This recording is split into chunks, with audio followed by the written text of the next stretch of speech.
Bon, bonsoir tout le monde, donc c'est la 11e séance. Là, du coup, j'ai changé de matériel, j'espère qu'il n'y aura plus de problème de son. Vous pouvez m'écrire aussi sur Teams parce que j'ai 2 écrans, donc 2 écrans, je peux voir ce que vous m'écrivez. Je préfère quand même que vous preniez la parole. Le micro, c'est plus sympa.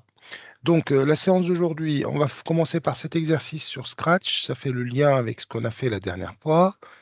Ensuite, on fera un exercice extrait d'un sujet de CRPE sur Pythagore.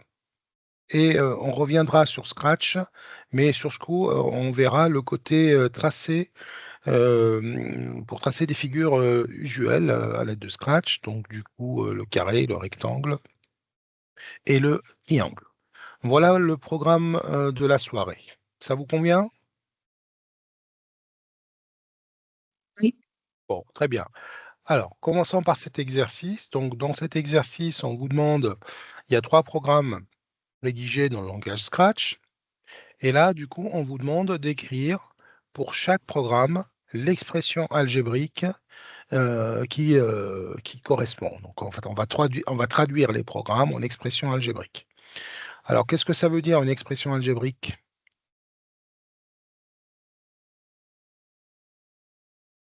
Je vous écoute. Une expression sous forme de lettres. Voilà, donc du coup, le nombre de départ qu'on va choisir, il va s'appeler tout Mhm. simplement x. Bonsoir. D'accord? Donc vous allez, commencer par, voilà, donc votre nombre de départ, on va le considérer dans les 3 expressions CX, d'accord? Et donc, vous traduisez la sortie du programme en fonction de X. Voilà ce que ça veut dire une expression algébrique. Donc en fait, on va traduire le programme A en fonction de X, pareil pour le programme B, pareil pour le programme C. Allez, je vous laisse démarrer et ensuite on corrige. Donc, regardez les étapes. On commence par le programme A qu'on corrigera ensemble. Et après, je vous laisserai faire le B et le C tranquillement.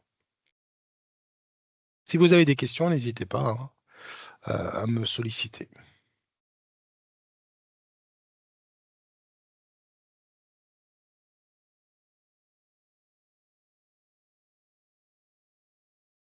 Donc, on attend la sortie de chaque programme en fonction de X. X étant le nombre de départ.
Alors, est-ce que vous avez une proposition à me faire pour le programme A?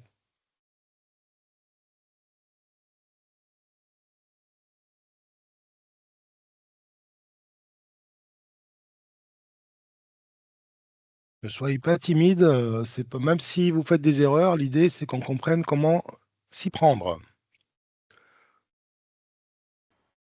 Moi, je peux essayer. On y va. Alors, j'ai mis x moins 3, x OK, fois x très bien. Donc et alors, x moins 9. OK. Donc le nombre qu'on a choisi, c'est x, donc il a été stocké dans réponse. Ensuite, on met n à x, donc c'est bien x.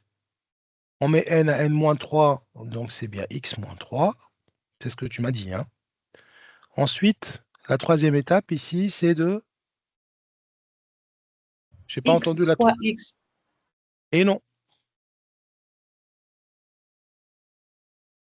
il faut voir que la variable n ici, c'est une boîte, c'est une mémoire. qu'est-ce qu'il y a dans la boîte? Qu'est-ce qu'on a mis dans la boîte N dans la ligne au-dessus? Normalement, au-dessus, on aura le résultat. Oui, on aura le résultat, mais qu'est-ce qu'on a mis comme résultat? Donc la première ligne, ça a servi à aller récupérer le X qui était dans réponse. X est un nombre pour nous, hein. Donc on l'a mis dans N. Donc maintenant, dans N, on a X. Ensuite, dans la deuxième ligne, donc quand j'appelle deuxième ligne, donc ça pour moi c'est la première, ça c'est la deuxième, ça c'est la troisième, et ça c'est la quatrième ligne. Donc la deuxième ligne, on a mis N-3, c'est-à-dire on a pris ce qu'il y avait dans la boîte N et on a soustrait 3. Donc ça c'est la deuxième ligne. Ensuite, la troisième ligne, on va regarder ce qu'il y a dans N, mais qu'est-ce qu'on a dans N? On a X-3.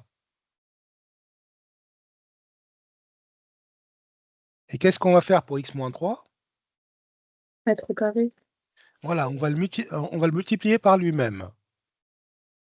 D'accord? Donc, au départ, on avait X. Ensuite, l'étape d'après, c'est X-3. Et l'étape d'après, on a multiplié ce qu'il y avait dans la boîte N, dans la variable N, par le contenu par lui-même. Donc, c'est X-3 fois X-3, ce qui va me donner X-3 au carré. Ensuite, l'étape d'après, ou la dernière étape, on va tout simplement enlever 9. Et donc, je vais me retrouver avec X moins 3 au carré moins 9. N'oubliez pas que c'est un programme de calcul, c'est un programme informatique. Donc, les variables, ce sont des mémoires, ce sont des cases où on stocke des choses. Mais une fois que vous avez stocké autre chose à la place, vous avez écrasé ce qu'il y avait avant. Est-ce que c'est clair comme explication ou pas? Donc, Oui, quand on injecte x au départ, la sortie de notre programme, c'est x moins 3 au carré moins 9. C'est la sortie du programme. Donc, c'est comme si on avait une fonction f, et l'image de x par cette fonction-là, c'est tout simplement x moins 3 au carré moins 9. Voilà l'expression algébrique qui, qui correspond à la fonction a. J'aurais pu l'appeler a de x. Voilà. Voilà. Programme A de x. D'accord? Alors, essayez de faire le deuxième sur le même thème, de la même façon. D'accord? Donc ça, c'est la rédaction qu'on attend si jamais vous avez ce type de questions, hein, au concours. Vous devez expliquer quand même les étapes. Alors, en général, on vous aide un peu en vous donnant d'abord un exemple, justifier qu'en prenant 1 comme nombre de départ, enfin, je dis n'importe quoi, vous avez telle sortie, histoire de bien comprendre ce qui se passe. Et à la fin, on peut vous demander, et si on choisissait X ou Y ou A comme nombre de départ, quelle est l'expression algébrique qui donne, qu'on obtient à la fin. D'accord? Donc, je vous conseille quand même de le faire de cette manière-là. Donc, vous pouvez également numéroter vos lignes. Vous dites ça, c'est la ligne, la ligne L1. Par exemple, ça, c'est la première ligne. Ça, c'est votre deuxième ligne. Troisième ligne. L4, L5 et L6. Voilà les 6 lignes du programme. Et ensuite, vous expliquez ce qui se passe, voilà, avec des flèches, par exemple. OK? Allez, je vous laisse passer au programme B. Et si vous avez des questions, il ne faut pas hésiter à les donner. Donc ici, on a exprimé, on a donné l'expression algébrique de A en fonction de X.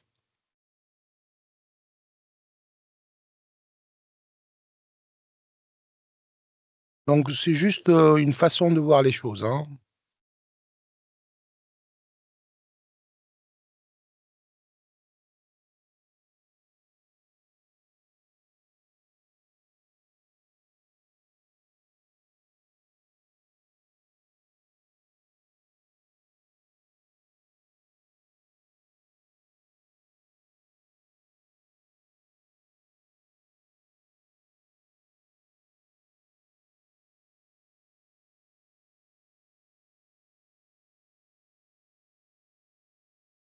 Pardon.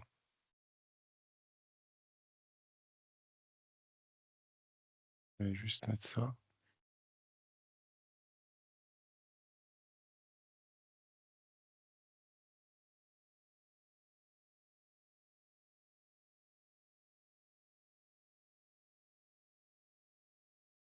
Alors, qui se propose pour le programme B? Moi, je veux bien le faire, les deux. Allez, Du coup, n égale x, oui, x moins 2, très bien. x moins 2 fois x moins 2, ben, ça fait x moins 2 au carré, entre Ok, parenthèses. ok, Et après, on met x moins 2, entre parenthèses, au carré, moins 9. très bien. Donc là, je l'ai écrit à la verticale. Donc, je ne vais pas tout réécrire. Donc, notre premier, le nombre de départ, c'est x. Et à la sortie, on va récupérer x moins 2 au carré, moins 9. Autrement dit, notre programme B, il renvoie, quand on injecte x, il renvoie x moins 2 au carré, Moins 9. moins 9. Très bien.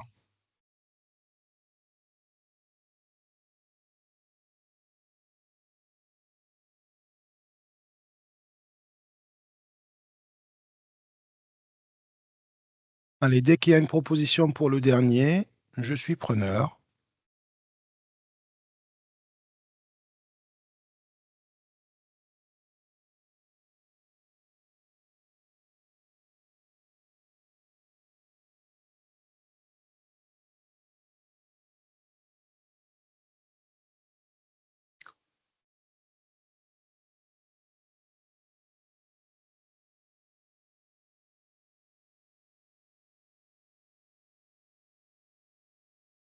Monsieur, je crois que Elsa, elle a levé la main. Elle a levé la main, Oui. Elsa. Ok, que je n'ai pas vu. On y va, Elsa, oui, pas de souci. Alors, x au carré, Alors, ensuite sur d'abord, la, x, ensuite x au carré, oui. sur l'autre ligne, on met x au carré entre parenthèses et on ajoute moins 3. Enfin, on Oui, enlève moins 3. on enlève moins 3. Alors, les parenthèses ne servent à rien. D'accord? Et ensuite, x au carré moins 9. Donc, ici, on a enlevé moins 3. Et donc, après, qu'est-ce que je vais écrire? X au carré moins 9. Non, il y a une petite erreur. Non. Euh, En il fait, faut le laisser le nombre, moins 3. voilà, le nombre précédent, c'est x au carré moins 3. D'accord? Ah oui, les parenthèses. Oh, si tu veux. Alors, les parenthèses ne servent pas à grand-chose, mais je peux les mettre, hein. Tiens, on va les mettre, mais bon, ça sert à rien. Et du coup, tu vas enlever 9 à ce nombre-là. Tu vois Oui, ma souris là, hein? Donc, ce qui nous fait x au carré moins 3 et encore moins 9. d'accord. Ce qui nous fait x au carré moins, 12. moins 12. Voilà. D'accord? Donc, le programme B, si j'injecte x, donc si on injecte x, on va récupérer à la fin, après toutes ces opérations-là, x au carré moins 12. On va élever au carré, on va enlever 12, hein. Tout ça se résume à ça. Et donc, si je respecte la syntaxe ici, donc ça veut dire que c de x sera égal à x au carré moins 12, si je parle en termes de fonction, hein. On essaye de balayer tout le programme, hein. Voilà. OK? Alors, je vais ajouter une question supplémentaire. Est-ce que je reste avec Elsa? Elsa, est-ce que tu peux me donner l'image de 0 par la fonction c? Ça, je ne sais pas le faire. L'image de 0 par la fonction c, c'est qu'on va remplacer dans cette expression ici, x par 0. Donc ça va me donner 0 0 au carré, au carré, qui est moins 0, 12. moins 12. Donc 0 au carré, c'est 0, 0 moins 12, c'est tout simplement moins 12. Voilà. Ça sert à ça, une expression algébrique. Ça sert à trouver le résultat assez rapidement, sans passer par toutes ces étapes. OK? Bon, une deuxième question un peu plus difficile pour tout le monde. Quelle est la valeur que je dois injecter dans le programme C pour que C de x soit égal à 0? Donc, quel est le x que je dois trouver pour que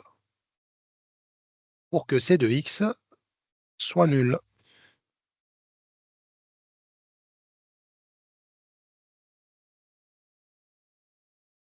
C'est un peu difficile. Je l'ai dit, je l'ai annoncé, mais en fait, en gros, on est en train de chercher le ou les antécédents de 0. Est-ce qu'il y a une proposition? C'est souvent une question posée à la fin. Non, il n'y a pas de proposition? On est en train de chercher un x tel que x au carré moins 12 soit égal à 0. Donc, c'est une équation. Mm. On va passer le moins 12 de l'autre côté. X au carré égale 12. 12. Quel est le x qui, quand je l'élève au carré, me donne 12? Eh bien, ici, vous... Comment? Il n'y en a aucun. J'ai pas entendu. Il n'y en a aucun. Il y en a deux. C'est 2 racines carrées de 3, non?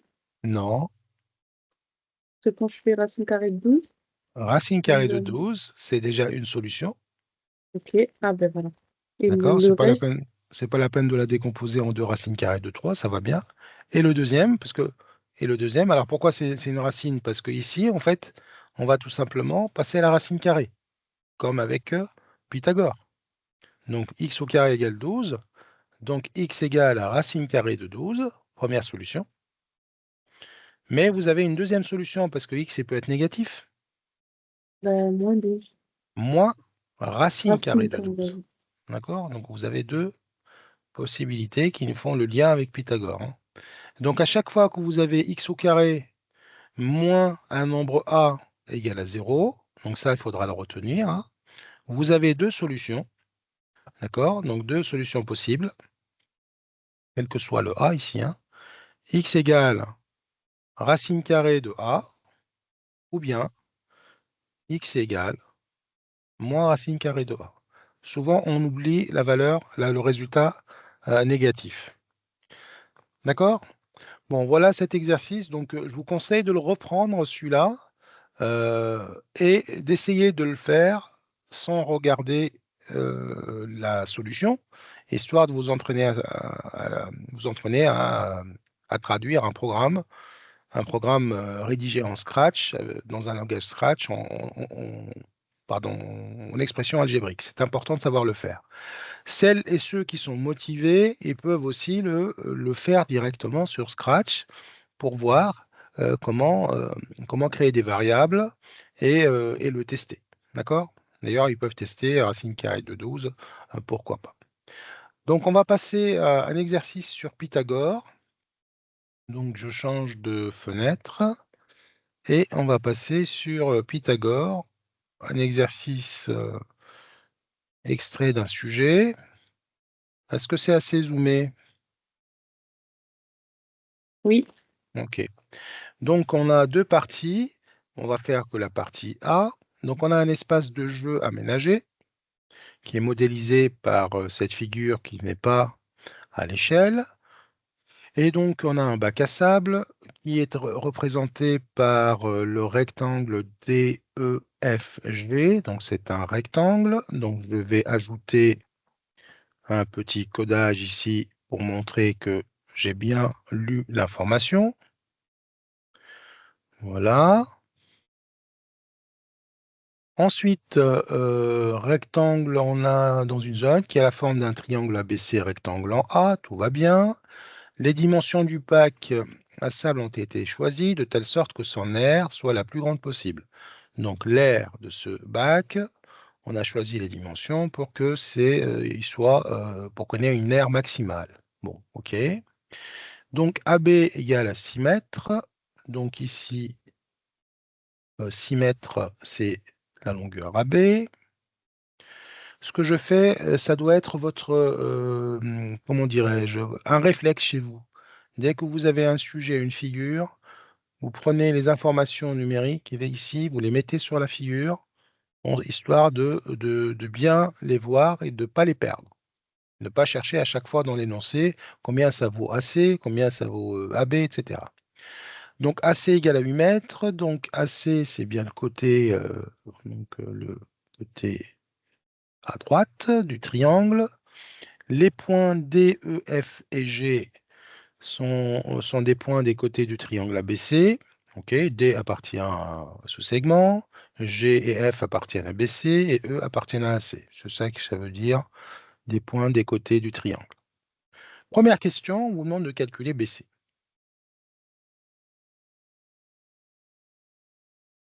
Première question, on vous demande de calculer BC. À vous de jouer. Je ne sais pas, c'est un sujet du... Je ne sais plus de quelle année. Hein.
Alors, est-ce que c'est fini pour la longueur BC? Oui. Oui. Ok, qui se propose?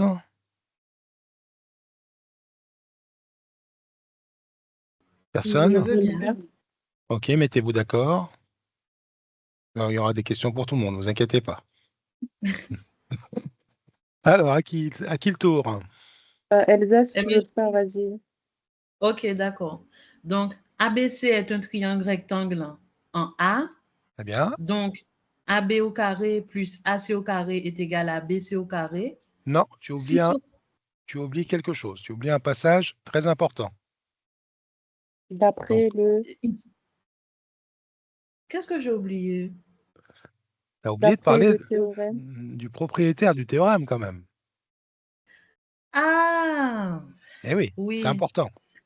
C'est On important. peut donc utiliser le théorème de Pythagore. Voilà. Ou d'après le théorème de Pythagore, ça coûte moins cher en écriture. D'accord. D'accord? N'oubliez pas, à chaque fois que vous utilisez une propriété ou un théorème qui a un nom, il faut quand même citer le propriétaire ou la propriétaire de cette propriété-là. D'accord? Ici, en l'occurrence, c'est le théorème de Pythagore. Donc, on doit l'écrire. OK? Tu as bien dit que ABC est rectangle en A. Alors, je ne vais pas tout écrire, hein, donc ça, on va le faire à l'oral. Oui, C'est très bien. Donc, d'après le théorème de Pythagore, on écrit l'égalité. OK? Alors, qu'est-ce qu'elle dit, oui. cette égalité? Donc, AB au carré plus AC au carré est égal à BC au carré. OK. Ensuite, 6 mètres au carré plus 8 mètres au carré est égal à 100. Et pour OK. finir, racine carrée de 100 est égal Ah, à 10 mètres.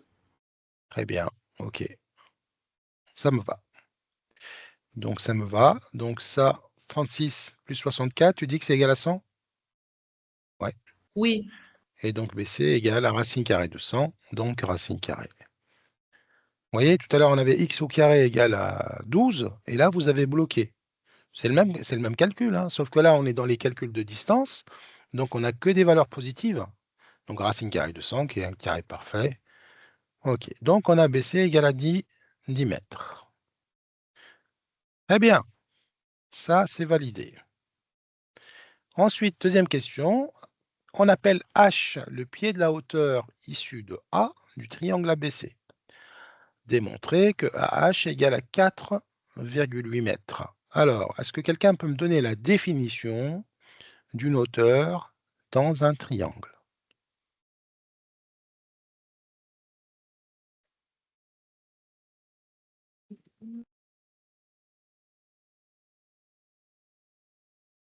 Ici, c'est pas AE.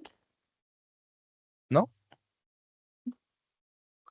AE, c'est la hauteur issue de C.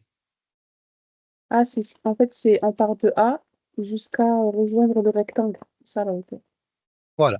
Et comment on le rejoint? Du coup, on met un point, on l'appelle H. Ah ouais, non. Avec Pas l'angle droit. Eh oui, parce Oui, que, avec l'angle droit, oui, eh je me oui, suis mal exprimée. bah oui, parce que Mais si tu dis, parce que là, j'en ai plein, hein, des hauteurs, hein. J'en ai là, ah non, là, non, là, là. D'accord? La hauteur, en fait, c'est la hauteur, donc il n'y en a qu'une, hein. Donc c'est la droite qui est issue perpendiculaire à un côté et issue d'un sommet perpendiculairement au côté opposé à ce sommet. D'accord? Donc ici, c'est la hauteur issue de A, d'accord? Elle va être forcément perpendiculaire au côté opposé, c'est-à-dire au côté BC. Et le pied de la hauteur, c'est le point qui est à l'intersection de la hauteur, parce que la hauteur, c'est une droite, hein, c'est une droite remarquable du triangle. C'est une des, on en a trois. Alors, attendez, je vais essayer de viser correctement. Et donc là, c'est H, le pied de la hauteur. Donc, dans un triangle, on a trois hauteurs, d'accord? Et donc, une hauteur, c'est une droite qui est perpendiculaire à un côté, passant par le sommet opposé à ce côté-là. Et les trois hauteurs vont être concurrentes, elles vont passer par le même point, c'est ce qu'on appelle l'orthocentre du triangle. On verra ça le jour où on parlera des triangles en général. Ok, donc ça, c'est la hauteur que je viens de tracer sur la figure. Démontrer que AH égale à 4,8 mètres. Je laisse faire. Donc, on doit démontrer que cette longueur est égale à 4.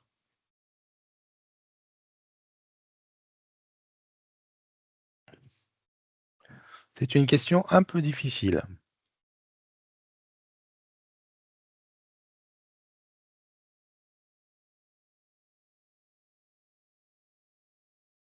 Donc, PC, c'est 10 mètres.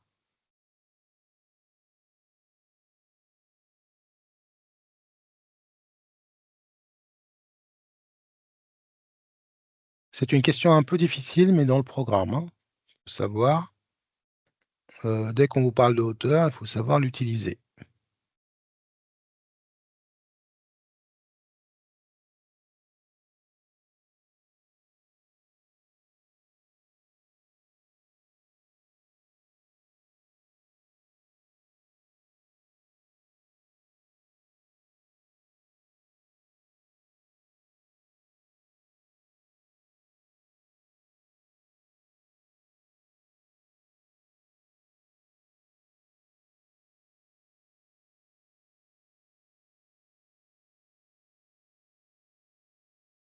est-ce qu'on peut se servir du rectangle? Oui, tout à fait. Et est-ce que là, les points D et E du rectangle, est-ce que D il trouve AB en son milieu et E il Ah trouve non, AC? pas du Ok. tout. Pas du tout. Ok. Ce qu'on sait, c'est que l'aire de ce rectangle est maximale. Voilà, donc D'accord. ça ne veut pas dire que D est le milieu de AB, ni E le milieu de AC. Pas du tout. D'accord.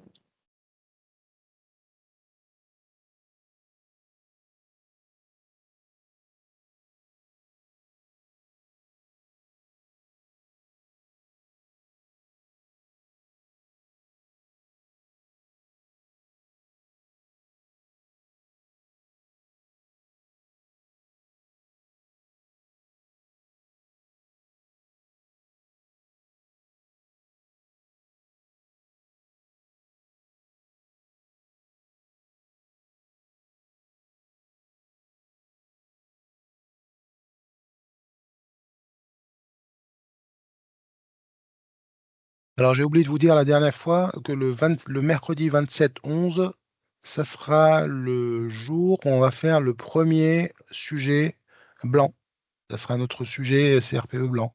Donc vous allez vous connecter ce jour-là et je mettrai le sujet dans l'espace, dans le dossier CRPE blanc, d'accord?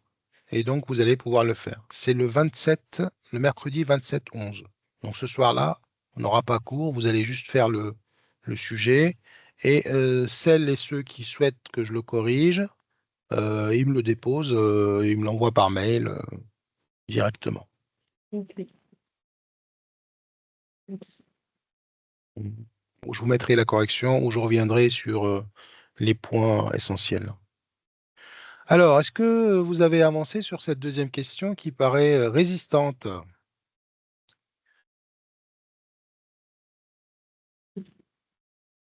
Bon, je vous donne une petite indication. Peut-être que ça va vous mettre sur la voie. Alors, l'indication est la suivante. C'est que vous le savez depuis toujours que l'aire d'un triangle, c'est quoi la formule de l'aire d'un triangle? Est égal à 180 des trois côtés. Non, là, juste la formule. C'est la longueur. C'est base En fois hauteur, divisé par hauteur Divisé par 2. divisé Divisé par par 2. 2. Voilà. Hein, je vous rappelle que la hauteur, bah, c'est toujours issu du sommet. La base, on a 3 bases, mais la base, c'est toujours un côté. Enfin, la base, il y en a 3, donc une base, hein, c'est toujours un côté du triangle, contrairement à la hauteur.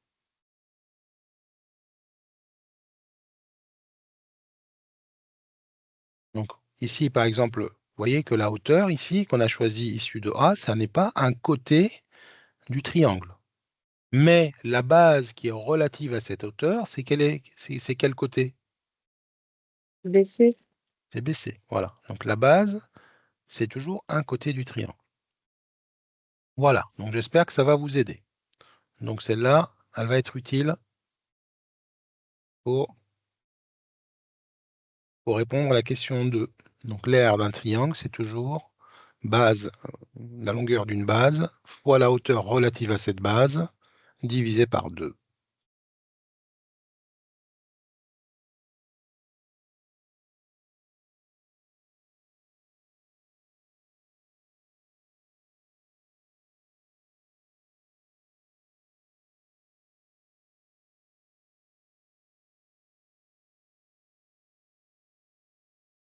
Là, c'est difficile parce il nous manque 2 valeurs. D'habitude, Ouais, il nous en manque qu'une. il vous manque, oui, il vous manque une valeur. Bah, justement, c'est la valeur qu'on cherche. C'est le 4,8, quoi. C'est la distance AH qui vous manque, c'est ça, hein?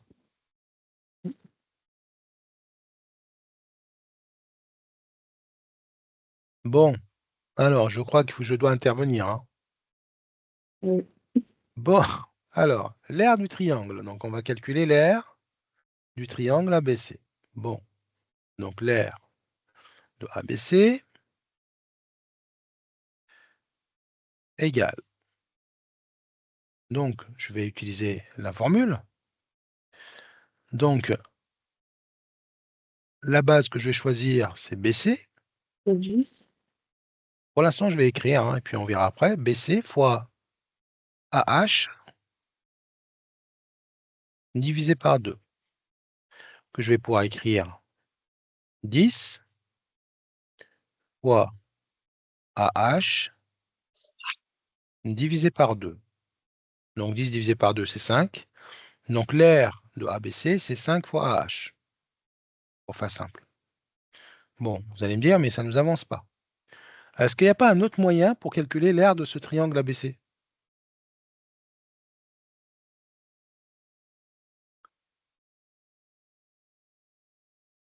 La réponse est oui. J'ai un triangle qui est rectangle en A. Donc un triangle rectangle, ça veut dire là, Trigonométrie. même pas. Même pas. Bah, la moitié d'un rectangle. Hein, la moitié d'un rectangle, là. Non? Il est Oui. rectangle, donc je vais pouvoir utiliser longueur fois largeur divisé par 2. Mais à vrai dire, c'est aussi la base fois la hauteur, parce que ici, vous avez une base et c'est la hauteur issue de C. Donc, j'utilise l'autre hauteur. Ou bien, vous utilisez 6 fois 8 divisé par 2, puisque c'est la moitié d'un rectangle. C'est vous qui voyez. D'accord? Moi, je préfère que vous voyez que c'est quand même la moitié d'un rectangle quand on a un triangle rectangle. C'est pour ça qu'on l'appelle rectangle. C'est un triangle issu d'un rectangle. Donc, je vais pouvoir utiliser la deuxième formule. Eh bien, ça, c'est aussi égal à 6 multiplié par 8 divisé par 2. D'accord? J'ai utilisé, si vous voulez, cette base et cette hauteur. Mais ça me donne la même R, hein, puisqu'on est toujours dans le même triangle. Donc, ça fait combien ça? 24. Voilà, ça fait 24. Et donc maintenant, c'est fini. Je sais que 5AH égale à 24. Donc AH égale à combien?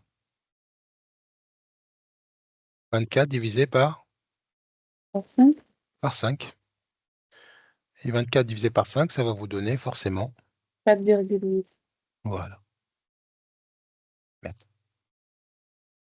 OK? Donc attention à cette formule, hein. Donc on a utilisé que cette formule-là, mais 2 fois, hein.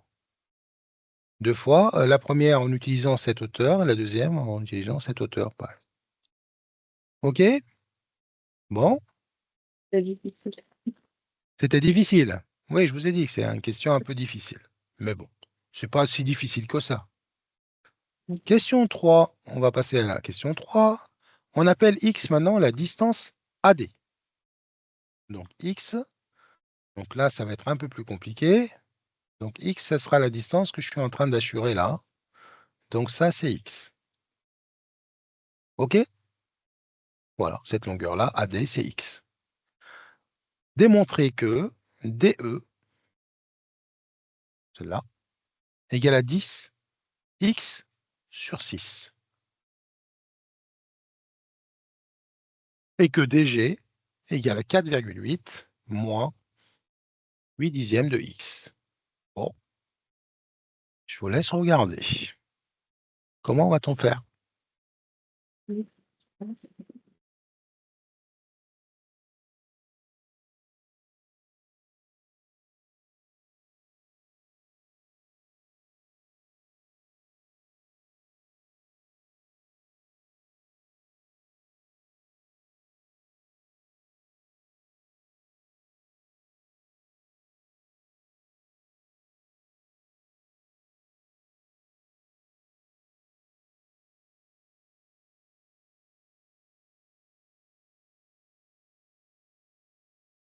Bon, une petite indication, pensez à Thalès. On ne l'a pas encore vu. C'est difficile de trouver des exercices sans Thalès avec la géométrie, hein. Est-ce que tout le monde se rappelle de Thalès ou je fais un petit rappel?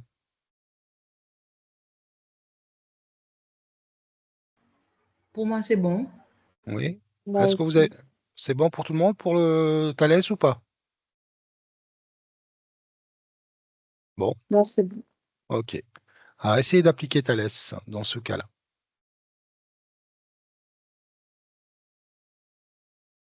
Et donc, on peut appliquer Thalès puisque on a la droite DE qui est parallèle à la droite BC. Étant donné que cette figure est un rectangle, donc forcément les côtés sont parallèles.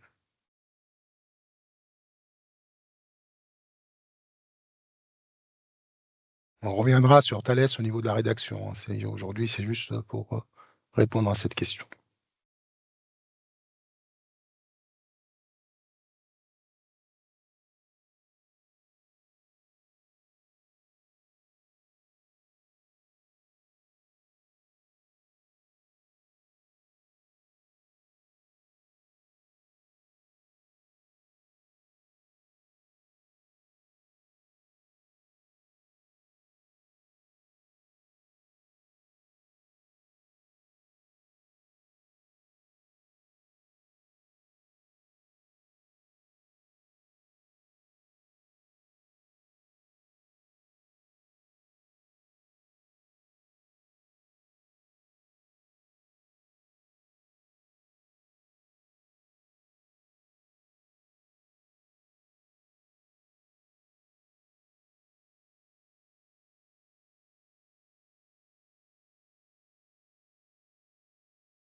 Bon, on va travailler donc du coup dans ce triangle-là. Je vais tracer un triangle.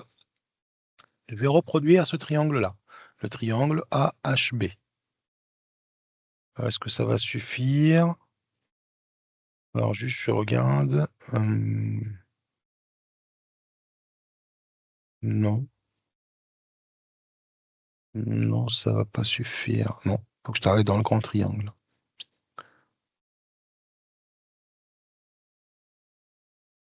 Ouais, donc je suis obligé de refaire la figure rapidement. Je refais la figure pour vous simplifier les choses, pour que vous voyez rapidement l'application de Thalès. Donc, voilà, je simplifie. Ici, j'ai le point D. Ici, j'ai le point E. Là, c'est A et on a un triangle rectangle, même si ça ne va pas servir. Ici, c'est la distance X. Voilà. Et je sais que ça, c'est 10 mètres. Ça, c'est 6 mètres. Distance AB. Et c'est tout. Et ça, c'est 4,8. Non, c'est la hauteur 4,8, pardon. Ça, c'est 8 mètres. Ça va suffire. Alors, qu'est-ce que je vais faire? Donc, je suis dans la configuration du théorème de Thalès. Donc, pourquoi? Parce que j'ai deux parallèles et j'ai deux séquentes.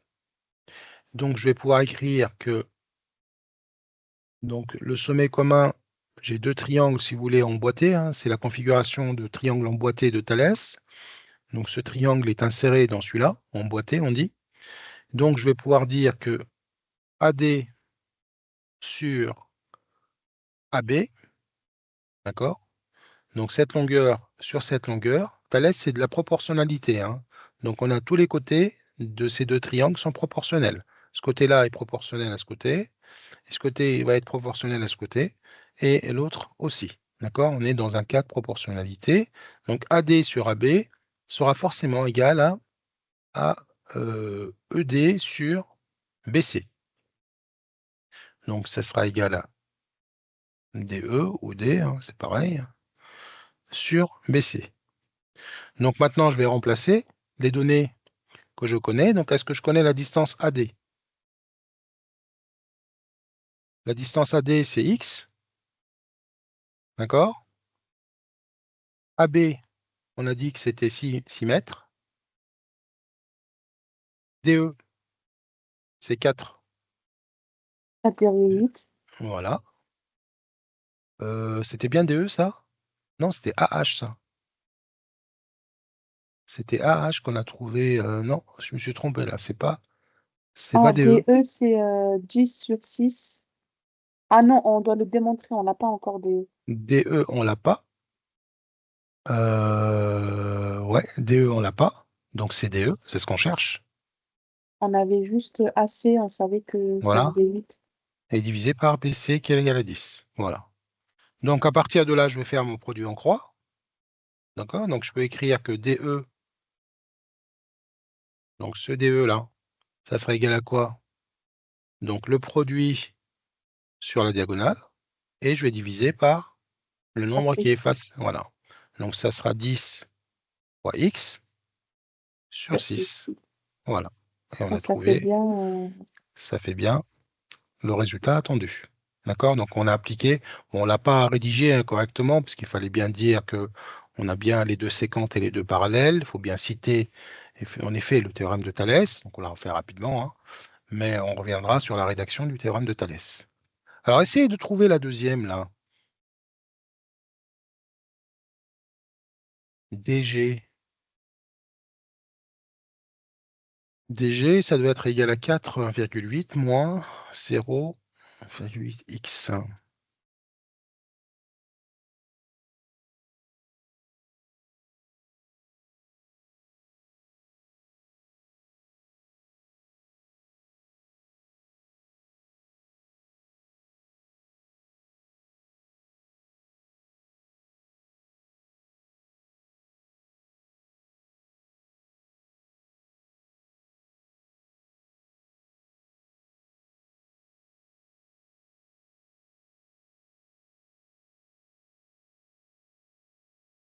Là aussi, on peut utiliser encore Thalès, hein.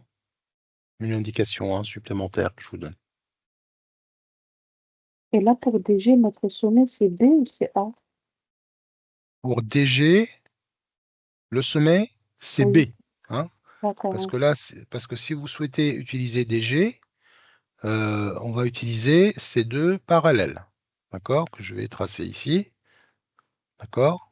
On va utiliser ces deux parallèles. Donc DG et AH. D'accord? On cherche DG. On connaît AH. Et donc on connaît BD. Et on connaît AD. OK? Et on a bien une configuration de triangle emboîté. Hein. On a les deux parallèles, les deux séquentes, et on a un triangle emboîté dans un grand, un petit dans un grand.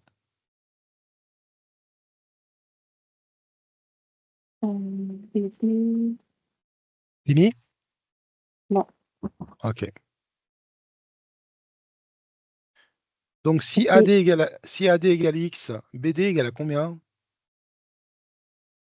la BD égale Donc on AB connaît la... moins X, Ouais, et AB c'est combien? C'est 6. bah, c'est 6. Voilà. Donc BD c'est 6 moins X. D'accord?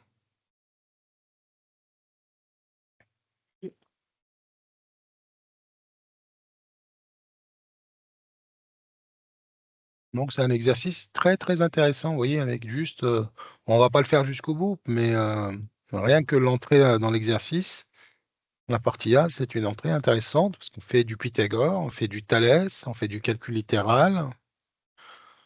C'est assez riche. Hein.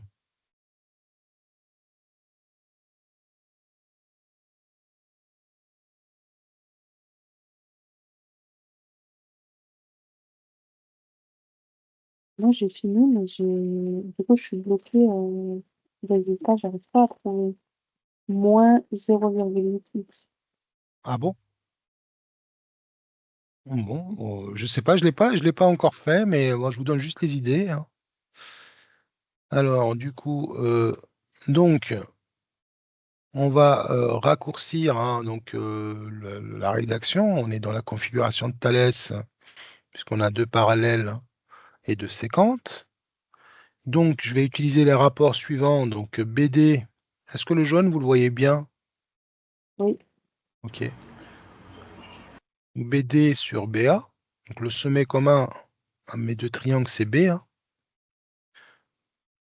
Voilà. et BD DG, sur BA, ça sera égal à, DG sur AH. voilà, DG sur AH. Maintenant, on va remplacer ce qu'on connaît. Donc BD, bon, c'est 6 Moins X, moins X. Sur c'est BA, 6, bah, 6, oui. DG, bah, c'est ce que je cherche. Et AH, 4,8. 4,8. OK, donc je vais faire mon Produit en croix, produit en croix. Donc ici, ça va me donner DG égal. égale, donc le produit en croix donc sur la diagonale, qui est celle-là. C'est Donc là où je 4, bloque. voilà, 4,8 fois 6 moins X. Pas oublier de mettre les parenthèses. D'accord? Et on va diviser par 6. 6.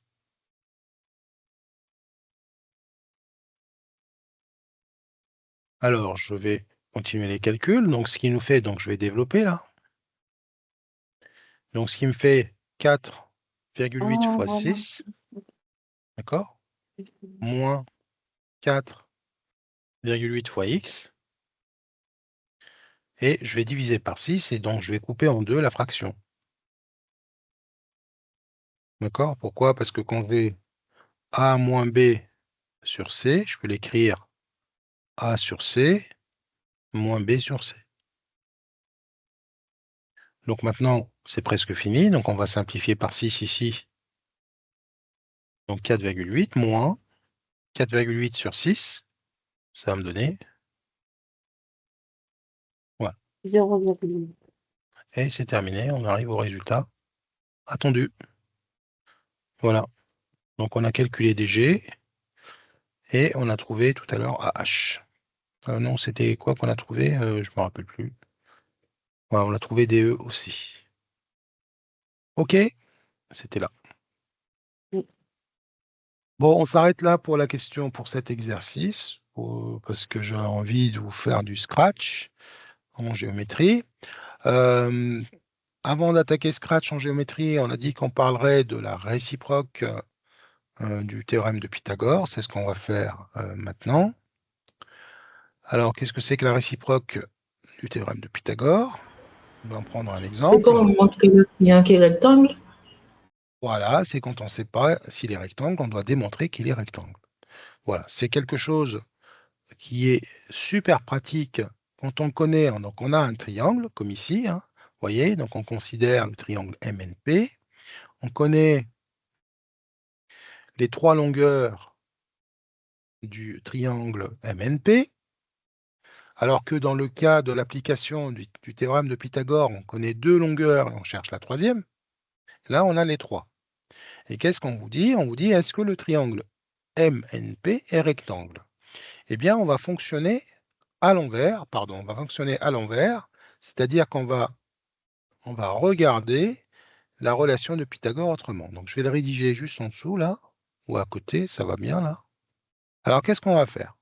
Alors, je vous conseille d'adopter une bonne méthode de rédaction, déjà, qui facilite la tâche pour le correcteur. Vous coupez en deux votre feuille, là, voilà, et vous allez tout simplement regarder parmi ces trois côtés le plus grand côté. D'accord? Le plus grand côté, c'est quel côté? 3,4. Voilà, c'est MN. Et là, vous dites, donc le segment, vous montrez que vous savez rédiger correctement, donc MN est donc segment 1, et le plus grand côté du triangle. Bon, ça mange pas de pain, c'est facile à dire. Et puis, on a regardé, donc c'est le plus grand côté. Alors maintenant, je vais élever au carré le plus grand côté. Donc, Mn au carré, ça sera égal à quoi? 3,4 au carré. Combien ça fait 3,4 au carré? 11,56. 11,56. Attention, pas d'arrondi. Hein. Vous ne faites aucun arrondi dans ce genre d'exercice. Hein. Vous écrivez tel quel. Hein, donc vous avez Mn au carré égale à 11,56. Pas d'arrondi. Maintenant, à droite, on va tout simplement élever au carré les deux autres longueurs. Donc NP au carré égale à 1,6 au carré, qui me donne combien? 2,56. Merci. Ensuite, il me reste MP. MP au carré, c'est 3 au carré égale 9. Alors maintenant, vous allez faire la somme de ces deux. D'accord? Donc, vous dites, vous faites NP au carré plus MP au carré. Donc, Égal. 2,56 plus 9. D'accord? Vous voyez? Donc, je vais sommer les deux carrés et voir ce que ça donne. Voilà. Donc là, son au d'effort, ça fait 11,56. Qu'est-ce qu'on remarque? On a le même résultat à droite et à gauche, on le dit. Hein, donc on remarque que quoi? Mn au carré est bien égal à NP au Plus carré MP. MP au carré. Terminé. Donc, en fait, l'égalité de Pythagore est vérifiée. Voilà, ça, c'est l'égalité de Pythagore qu'on vient de vérifier. Donc, à partir du moment où l'égalité de Pythagore est vérifiée, vous dites donc, d'après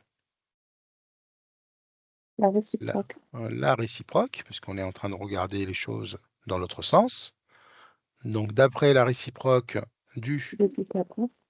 théorème de Pythagore, d'accord, le triangle le triangle. Alors, comment il s'appelle? MNP. Et rectangle. Voilà. MNP et rectangle en. Et donc, il est facile de voir où il est l'angle droit. En C'est le M, point.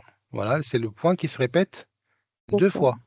Donc, c'est M. en P. En M. En P. D'accord? Le point qui va se répéter deux fois là. D'accord? Donc, l'hypoténuse, c'est Mn. Il ne peut pas être en M ni en N, hein. Donc, ça, donc Mn devient l'hypoténuse. D'accord? Donc, attention à la fin de la rédaction. Donc, voilà ce que c'est que la réciproque du théorème de Pythagore. Il n'y a rien de compliqué, hein. Donc, quand ça marche bien, on dit que c'est la réciproque. Si jamais vous n'avez pas... Alors, on dit la réciproque, mais bon, sur une copie d'examen, si vous marquez, je remarque que la relation de Pythagore est vérifiée, on ne va pas vous enlever de points, hein. Donc, soyez sûr, soyez rassurés là-dessus. On n'est pas à ce point-là. Donc, pour le correcteur, c'est pareil, hein. Si on veut être si on veut être vraiment dans la rigueur de la rédaction, si jamais, si j'ai, je prends un exemple, hein, si j'avais trouvé mn carré n'est pas égal à np au carré plus mp au carré, et bien là, j'aurais dit, donc, d'après la contraposée, d'accord, donc la contraposée, c'est la négation, hein, c'est la négation, donc d'après la contraposée, donc toujours pareil, du théorème de Pythagore, le triangle n'est pas rectangle.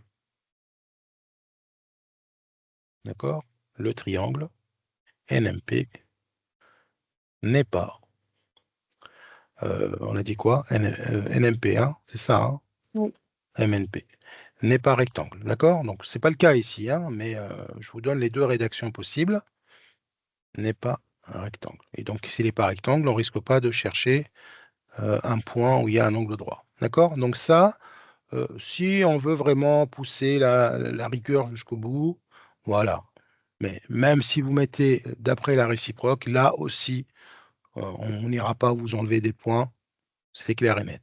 Par contre, ce qu'on attend vraiment, et là c'est sûr, hein, que vous perdez des points, on attend vraiment que les carrés soient bien calculés, que l'égalité dans la somme des carrés soit bien vérifiée, et qu'on remarque qu'il y a égalité ou pas égalité. D'accord? Et quand il y a égalité, il faut bien dire où est l'angle droit. Donc voilà pour la réciproque du théorème de Pythagore. Alors, en général, il y a, pour certains candidats, il y a confusion entre le théorème et sa réciproque. Eh bien, si vous commencez par dire, je prends toujours le même exemple, l'exemple 1, si vous dites au départ le triangle MNP est rectangle, donc bah là, terminé, vous avez 0, hein, d'accord? Puisque on ne sait pas. On ne sait toujours pas si le triangle est rectangle. On ne peut pas utiliser l'hypothèse du triangle rectangle au début, alors qu'on est censé démontrer qu'il est rectangle ou pas. D'accord?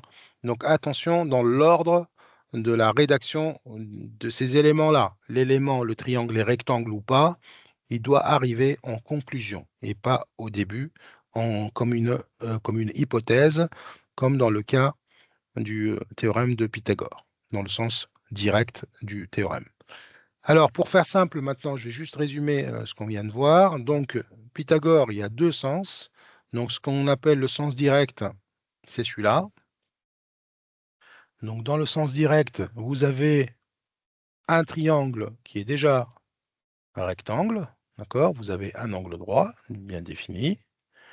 Vous avez une longueur, une deuxième longueur, et vous cherchez une longueur. Alors, parfois, c'est l'hypoténuse. Parfois, c'est un côté, mais en tout cas, vous allez avoir deux longueurs connues et vous cherchez la troisième. D'accord? Donc, premier cas, ça peut être ça, ou bien, là, c'est l'hypoténuse, ou bien un côté.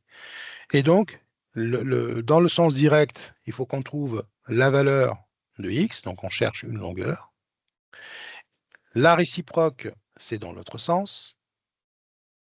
D'accord? La réciproque, je pars dans l'autre sens. Donc réciproque, je pars dans l'autre sens. Vous avez vos trois longueurs, L1, L2 et L3, et vous devez démontrer qu'il est rectangle. D'accord? Ça, c'est la réciproque. La contraposée, vous avez L1, L2 et L3, et vous devez démontrer qu'il n'est pas rectangle. D'accord?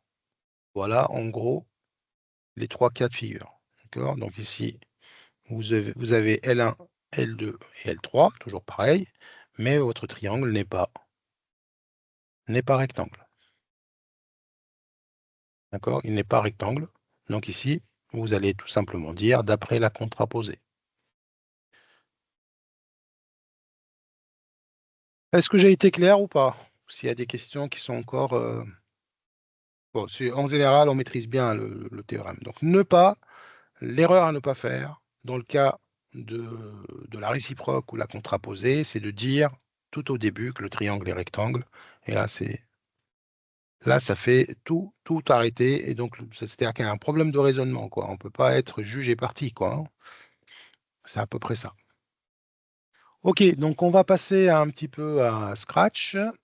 Alors, donc, je vais avoir juste le temps. Ouais, c'est bon, on a pas mal de temps. On va voir comment tracer. Bon, les trois figures qu'on est censé savoir faire sont les suivantes. Donc, un triangle, un carré, pardon, un rectangle et un triangle équilatéral. OK? On va commencer par ce carré. Donc, avec Scratch, on peut tracer des figures. Mais avant de les tracer avec Scratch, il faut bien comprendre comment tracer la figure. Donc, le plus important d'abord, donc là, on va supposer qu'on a un carré de côté, 100 pas. D'accord? 100 pas ou 100 pixels, ça veut dire la même chose avec Scratch. Et il est important de bien noter le point de départ. D'accord? Parce que si je démarre par là ou là ou là, ça ne donnera pas le même programme. N'oubliez pas qu'on est en train de faire un programme de construction avec Scratch. Donc ici, je vais supposer que je pars du point D. D comme départ. OK? Alors, maintenant, il y a pas mal de choses à fixer avec Scratch. On va d'abord fixer la direction. On va fixer la direction, donc on va supposer, on va fixer la direction à l'horizontale, toujours. Comme ça, on va aller dans ce sens-là, de gauche à droite. C'est-à-dire dans ce sens-là.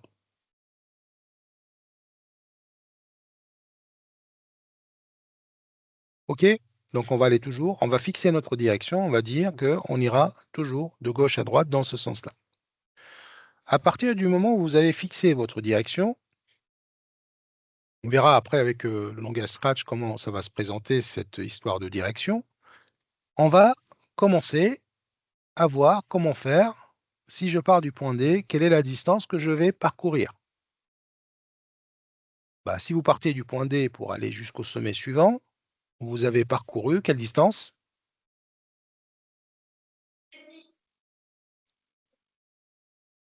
De D à ce point-là. Vous avez fait une distance de combien? 100 pas. 100 pas. Vous avez avancé de 100 pas. D'accord? Donc, dans mon programme ici, j'aurai forcément envie de mettre avancer de 100 pas. Ici, j'ai fixé ma direction. Parce que si vous ne fixez pas votre direction et vous avancez n'importe comment. D'accord? Ici, vous fixez votre direction. On va avancer de 100 pas, on va arriver ici. Ma direction fixée, elle est toujours là. Maintenant, il va falloir changer de direction. Pour faire le deuxième côté, il va falloir que je tourne de cet angle-là. D'accord? Puisque, regardez, vous avez ici, on était dans ce sens-là, et maintenant, il va falloir tourner pour marcher dans ce sens-là. Donc, on a tourné, donc on va changer la direction dans le sens des aiguilles d'une montre ou dans le sens anti-horaire. Donc, le sens, Anti-horaire? voilà, le sens que j'ai mis, c'est un sens anti-horaire. Très bien. Donc, je vais tourner. Maintenant, je vais tourner de combien là? Donc là, je viens de faire un angle 90? 90. Donc, je vais tourner dans ce sens-là de 90 degrés. Voilà. Maintenant, je suis prêt à marcher. Donc, je vais avancer de 100 pas. 200 pas. Voilà. Maintenant, arrivé ici, je suis ici. D'accord? Donc, si je donne des numéros là, donc ici, on va peut-être changer de couleur. Ici, c'est position 2. Donc là, je suis en 2, ici. Et là, maintenant, je suis au sommet 3. Donc maintenant, même principe, ma direction, puisqu'on a tourné de 90, elle est fixée dans ce sens-là. D'accord? Elle est fixée dans ce sens-là, il va falloir que je tourne. On va s'approcher, c'est pas facile de faire les choses avec la tablette. Voilà. Mince, j'y étais presque. Non. Hop. On va dire que c'est bon. Donc maintenant, il va falloir que je tourne pour corriger, pour me mettre dans cette direction-là. Et donc, il faut que je marche dans ce sens-là. Donc, horizontalement, vers la gauche. Et donc, pareil, vous avez compris, maintenant, il va falloir qu'on tourne du même angle. Et donc là, je vais tourner encore de 90. Donc, arriver ici, tourner dans ce sens-là de 90. Et donc, si je tourne, je suis prêt à marcher. Donc, je vais avancer de, pareil, 200 pas.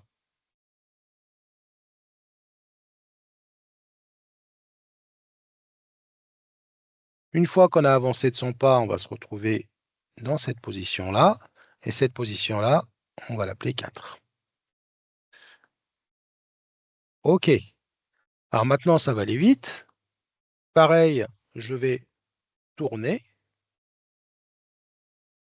Toujours pareil, de 90. Et je vais avancer de 100 pas. Tourner dans le sens anti-horaire de 90. Et on va avancer toujours de la même distance, 100 pas. Et on va se retrouver au point D, qui va être le point, donc 2, 3, 4, 5. Donc j'arrive au point 5. Alors le problème, c'est qu'on arrive au point 5, mais on n'est pas dans la bonne direction. D'accord? On n'est pas dans la bonne direction là. Mais il faut toujours penser à revenir à la direction initiale. Et pour revenir à la direction initiale, je vais encore tourner de 90 degrés dans le sens anti-horaire. Donc on va tourner. Et là, on ne marchera pas. Par contre, on n'avancera pas puisqu'on a fini notre construction. OK? Bon. Si vous avez compris ça, vous avez déjà compris pas mal de choses avec Scratch. Il faut bien comprendre ce que c'est qu'une direction pour bien savoir construire la figure. Alors maintenant, on va aller sur Scratch et puis on va essayer de voir comment ça va se présenter. On va essayer de tracer ça et voir ce que c'est que fixer ma direction à l'horizontale vers la droite, de gauche à droite. Donc, je repars sur Scratch ici, que voici. Et on va mettre en grand écran, ça sera peut-être mieux. Voilà. OK, donc maintenant je suis en ligne sur Scratch 3.0 et je voudrais tracer le carré, le fameux carré qu'on a décortiqué ensemble. Donc, première chose à faire, je vais ajouter le stylo, parce que sans le stylo, on ne peut pas tracer. Ensuite, maintenant, je vais commencer comme d'habitude par commencer le programme par voilà, donc peut-être écrire un peu plus petit. Voilà. Donc, on a dit qu'on allait fixer la direction. Alors, pour fixer la direction, vous avez cette instruction, s'orienter à 90. C'est elle qui va vous fixer la direction. D'accord? Vous avez 4 directions possibles. Mais dans tous les sujets, allez, la grande majorité des sujets, la direction est toujours fixée à 90 parce qu'on sait que tout le monde utilise cette direction-là. Alors, si je clique dessus, vous voyez, quand je le mets à 90, on met une flèche pour me dire que je suis à l'horizontale et je tourne, je marche, ma direction est de gauche à droite parce que le sens de la flèche m'indique que je marche bien dans le sens gauche-droite comme, voilà, comme il est orienté maintenant. Alors maintenant, regardez, si je mets la flèche vers le bas, donc ça sera 180, il va marcher vers le bas. On peut le faire marcher aussi vers l'arrière, de droite à gauche horizontalement, donc c'est moins 90, ou bien vers le haut, c'est 0. D'accord? Alors par défaut, c'est toujours 90 et nous, on gardera cette direction-là. Voilà pour l'orientation qui est fixée. Alors maintenant, on va aller commencer à marcher. Alors, on a dit qu'on va avancer de combien? Tracer le premier côté. 100 pas. 100 pas. Voilà, 100 pas. Alors maintenant, je vais exécuter mon programme. Vous voyez là, je vais l'exécuter là. Je clique sur le drapeau. Il a avancé, mais il n'a rien tracé. Il y a un problème. Où il est le problème? Le stylo, non? Eh oui, bah, si vous ne prenez pas un stylo et vous marchez, le stylo il doit être accroché à Scratch, accroché au lutin pour tracer. Donc, il faut que je mette le stylo en position d'écriture. D'accord? Et là, on a un deuxième problème. En fait, quand on trace, bah, il va tracer et donc, du coup, ça va faire n'importe quoi si on n'efface pas. Donc, ce qu'on fait, on va toujours mettre juste en dessous de s'orienter à 90, effacer tout. Comme ça, on sait qu'on commence sur une page blanche. Et ensuite, après effacer tout, on va mettre le stylo en position d'écriture, comme ceci. Maintenant, le problème, c'est que Scratch, ou Scratchy, on l'appelle Scratchy, il a avancé. Comment je vais faire pour le faire revenir? Parce que là, si je trace, c'est pas de problème, il va tracer, mais regardez, il a commencé ici, mais je veux qu'il commence toujours au centre de la scène. Centre de la scène, c'est-à-dire ici. Alors, qu'est-ce que vous me proposez comme idée pour qu'il commence toujours au centre de la scène? Avancer de moins 100 pas, ou alors moins... Oui. Oui, on se complique la vie. Plus simple que On ça. change les coordonnées. On change les Voilà, coordonnées. exactement. On va mettre toujours les mêmes coordonnées. Là aussi, vous aurez toujours le début de tout programme de tracé et va démarrer de la même manière. Donc, on va mettre des coordonnées. 0, 0. 0, 0, c'est le centre du repère. C'est l'origine du repère et c'est le centre de la scène. Vous voyez, si par exemple ici, je clique sur 0, 0, il est revenu. Bah, j'ai détaché et effacé, donc vous voyez, donc, il n'a pas effacé. Alors maintenant, si je le mets effacer, eh ben, il a effacé et revient à sa position initiale. Donc tout programme de tracé, vous allez le voir sur votre sujet au CRPE, ça va commencer par s'orienter à 90 pour fixer la direction. Ensuite, aller à 0, 0, effacer tout pour que vous commenciez toujours avec une page blanche. Et ensuite, on met les choses, on commence notre programme. Donc, vous voyez, donc ici, il a tracé. Donc, maintenant, on va tourner. On a dit qu'on tournait dans le sens anti-horaire. Donc, on tourne et on va avancer de 100 pas. Donc, si vous regardez le programme qu'on a fait tout à l'heure, en fait, regardez, on a fait avancer, tourner. Alors, je vais peut-être l'écrire en stylo, c'est mieux. Donc, on a fait avancer, tourner une fois. avancer, tourner une deuxième fois, avancer, tourner une troisième fois, avancer, tourner une quatrième fois. Donc, c'est les mêmes qu'on a répétés 4 fois. Donc, ce que je vais faire, je vais les dupliquer comme ceci. Voilà, vous voyez, donc il a fait le deuxième. Je vais dézoomer parce que sinon, vous n'allez pas voir la suite. Et je vais dupliquer là aussi. Et là, du coup, il va faire le troisième côté. Et pareil, on duplique. Et là, il a fini. Et maintenant il reprend la direction initiale qui était s'orienter à 90. Donc, tout va bien. Alors maintenant, vous voyez, donc on a répété une instruction 4 fois. Et ça, en informatique, on n'aime pas bien faire ça. Pourquoi? Puisqu'on a une boucle répétée qui nous permet de le faire sans trop d'efforts. C'est celle-là, la boucle répétée. Et donc, je vais mettre 4. Je vais répéter à l'intérieur de la boucle ces 2 instructions. Je vais venir les insérer là. Là, je peux zoomer un peu. Et là, on va cliquer. Et là, elle est terminée.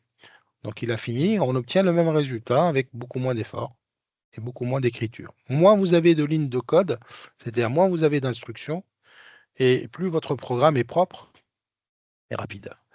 Alors, ce que je vais faire, je vais ajouter attendre une seconde. Comme ça, il avance, il tourne, il attend une seconde. Et comme ça, on voit les transitions entre les étapes. C'est toujours plus agréable à voir. D'accord? Voilà, donc on le voit tracer étape par étape notre programme. OK? Alors maintenant, Oui. Est-ce que vous avez des questions? Oui, je vous ai coupé. Non, j'ai pas de question. C'est bon? Est-ce que tout le monde a déjà fait Scratch ou il y en a qui sont présents aujourd'hui et qui découvrent Scratch? Bon, Oui, si vous déjà. découvrez, voilà, OK, donc très bien pour ceux qui ont déjà vu Scratch. Pour ceux qui découvrent Scratch, il ne faut pas avoir peur, hein. On n'ira pas plus loin que ça, pour l'instant, et ce sont les bases. Si vous avez compris ça, vous allez y arriver, hein. Il faut d'abord comprendre ce que vous faites, en fait, hein, parce que dans les exercices, au concours, on va vous donner des programmes déjà tracés, déjà faits, et à partir de ces programmes-là, on va vous demander de tracer la figure. Et parfois, on vous demande de changer un programme pour donner une autre figure. Donc, il faut d'abord comprendre le programme. Ça ne sert à rien d'essayer voilà, de deviner des choses que vous ne comprenez pas. Il faut comprendre ce que vous faites. Qu'est-ce que je vais vous montrer de plus? Parfois, dans certains sujets, on peut créer un bloc.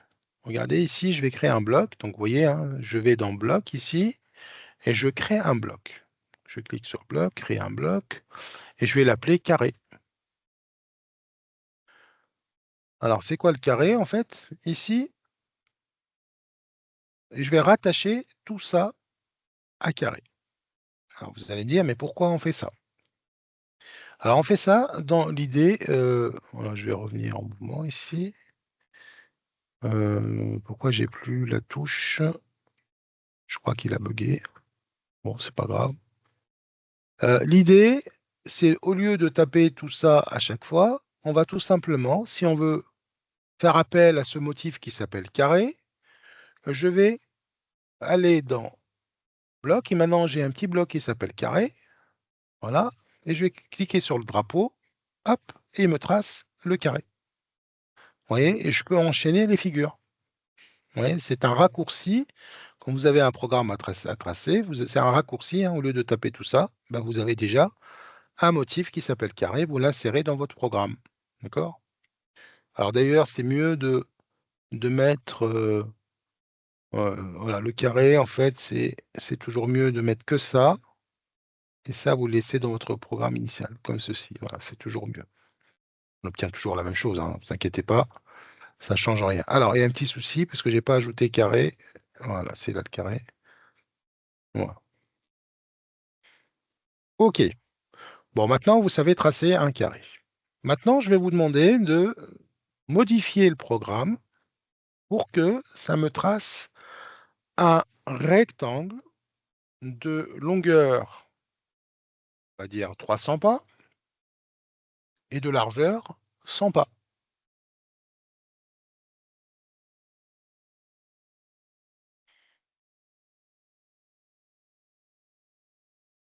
On va définir un deuxième bloc qu'on va appeler rectangle.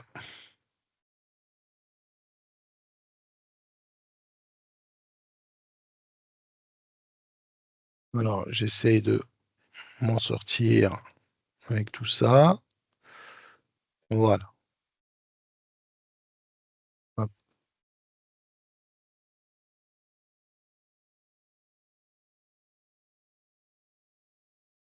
Alors, dites-moi ce que je dois mettre comme instruction.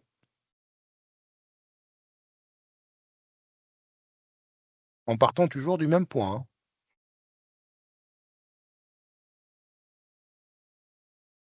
Donc, un rectangle de longueur, on a dit combien? 300 pas? 300 et de largeur 100 pas.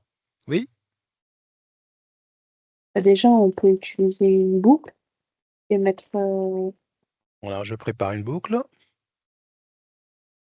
OK. répéter 2 fois. 2 fois? Oui. Très bien. Et après, on met avancée de. Le premier, c'était 300 pas, c'est ça? 300 pas, oui. Donc, on va Avancée avancer de de 300 300 pas. pas. OK. Tourner le 90. Tournée de 90. Et après, on met avancée de 100 pas. Avancer de 100 pas. Hop. Et Mhm. tourner de 90 aussi. Tournée de 90. OK. Donc, ça, je vais le mettre ici. OK. On va voir si ça fonctionne. Oui, Alors, est-ce j'espère. qu'il veut... Donc, du coup, je vais prendre le bloc qui s'appelle rectangle. Je vais le mettre ici. On va peut-être mettre une minute, enfin une seconde, pardon, histoire de voir les transitions. Donc, on va mettre une seconde, par exemple, ici. Voilà. OK. Donc, c'est parti. On va voir ce que ça va donner. OK. Bon, petit problème technique, c'est il sort un peu du cadre. Qu'est-ce que tu me proposes comme amélioration? On a bien notre rectangle, ça c'est très bien. Ben, à l'inverse, au lieu de mettre 300 pas en premier, on met 100 pas en premier. Ah Et bah non, 300, on va. bon, mais si tu inverses, bah écoutez, on va le faire, On hein. sera en longueur, en fait. Oui, ça sera en hauteur, en fait, tu vas le tracer, ouais. On aura toujours le même Ah ouais, problème. ça dépasse. Et Ah, on là, met pas se placer à 4. On met pas se placer à je vais aller remettre à ça à 300. X0 et Y0. Voilà, et donc il faudra changer, en fait, tout simplement. Donc, je vais le refaire, voilà, donc il est là. Donc, on voudrait le faire démarrer un peu plus à gauche, d'accord? Donc, je vais jouer sur les coordonnées. On Donc, peut mettre 0, 0, ça fait trop à droite, donc il faut que je me décale à gauche. Je vais jouer sur l'abscisse ou l'ordonnée? l'abscisse. Ouais, On peut mettre. Et du coup, on sera en négatif. En voilà, moins, c'est ça. moins 20. Hein, Au moins moins 20, 30. ça va, au moins 20, ça va être court, hein, parce que là, c'est 300. Donc, moi, je dirais minimum moins 150. Moins 150. Voilà, on va tester. Et Y, on touche pas. Y, on touche pas. D'accord. Voilà, donc on est bien là. OK, on peut le descendre un peu pour le centrer en bas, si tu veux. Alors, si on descend le Y en bas, qu'est-ce qu'on va mettre comme Y? Euh, moins 150 ici, on peut pas. Moins 150, ça me paraît beaucoup. Bon, moins Moins 100. 50, Ah, ok. ouais, Moins moins 100. 100 ou même 50, ça suffira, je pense. Ok. Voilà. Pardon, je suis parti ailleurs. Hop, voilà, ça va suffire. On est pas mal. Alors, autre chose que vous pouvez voir dans des sujets, on peut, par exemple, vous allez voir à la fin, donc vous voyez quand on trace ici, donc là, on le voit bien faire les transitions, mais à la fin, il nous dérange parce qu'il se met sur la figure. Bah, on peut le cacher. Voilà, on a la façon de... Pourquoi je repasse toujours là? On peut le cacher. Alors pour le cacher, ben, en fait, vous avez deux instructions ici, montrer ou cacher. Donc on peut le mettre à la fin On peut le mettre ici à la fin. Hein, il le cache. Et par contre, il faut bien le mettre, faut le montrer au départ. Donc ici, vous remettez montrer. Voilà, ici, donc il le montre pour qu'on voit les instructions et à la fin, il est caché. On va voir ce que ça donne. On le voit et à la fin, il disparaît pour laisser place à la figure. OK? Voilà pour le carré et le rectangle. Alors, je vous conseille de refaire ces figures, hein, de savoir les faire, notamment, donc vous commencez toujours ce qu'on a fait hein, ici. On commence toujours par tracer la figure manuellement pour voir les transitions, pour voir ce que c'est que tourner et de quel angle, parce que pour l'instant, on n'a que des angles droits. Aujourd'hui, je pense qu'on a assez fait de choses, donc je ne vais pas enchaîner avec le triangle. La prochaine fois, on ira voir le triangle équilatéral et on ira tracer, on tracera en parallélogramme.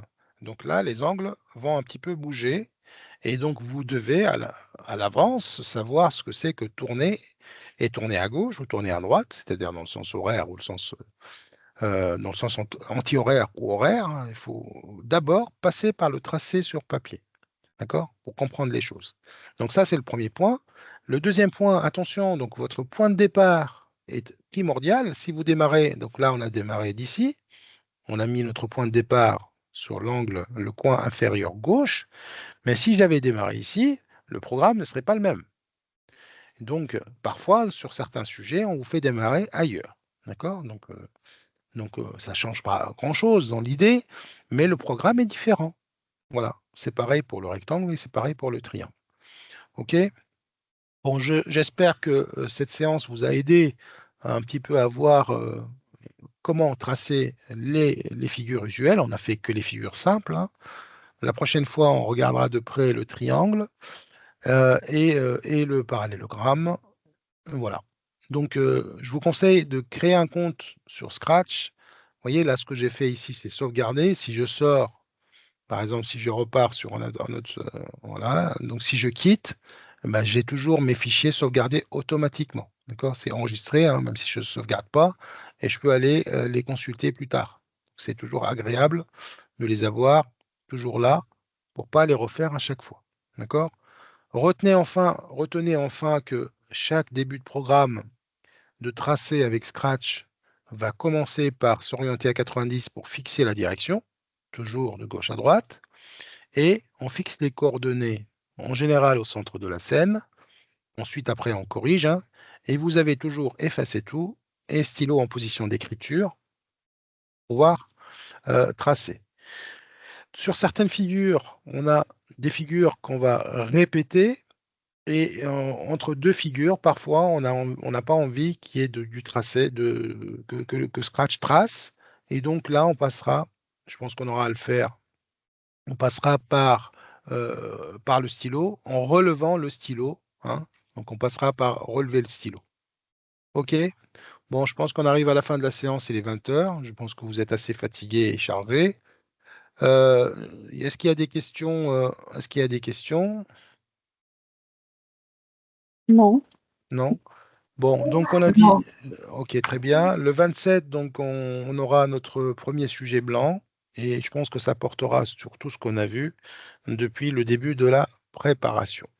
Ok? Et on fera un deuxième sujet un peu plus tard. Pour l'instant, on commence par ce premier.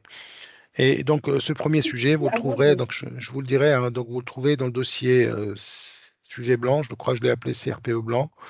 Et voilà. Voilà, donc sur ce, je vous souhaite une très bonne soirée. Je vous dis à mercredi prochain, même heure, Merci beaucoup. donc 18h30. Je vous en prie. Merci beaucoup. Bonne soirée. Merci beaucoup. Bonne soirée. Au revoir. Au revoir, bonne soirée à toutes.